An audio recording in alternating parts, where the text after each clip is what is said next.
একটি বিষয় আমাদের খেয়াল রাখতে হবে, আমরা যেন সর্বসময় বিনয়ের সাথে চলি, আদব রক্ষা করে চলি।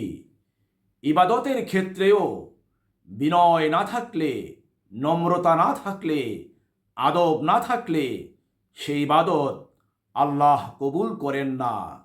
সুতরাং ইবাদতের ক্ষেত্রে সব সময় আদব নিয়ে ইবাদত করতে হবে।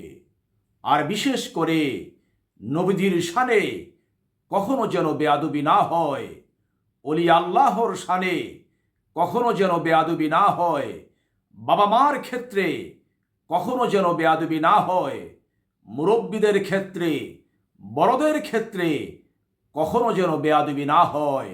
সব সময় আদব রক্ষা করে চলতে হবে। বিশ্ববরেণ্য কবি, আধ্যাত্মিক সুফি সম্রাট আল্লামা জালালউদ্দিন রুমি রাহিমাহুল্লাহ বলেন, আজ খুদা খা হিমো তৌফিকে আদব, বেয়াদব মাহরুম গাস্তাজ ফজলে রব।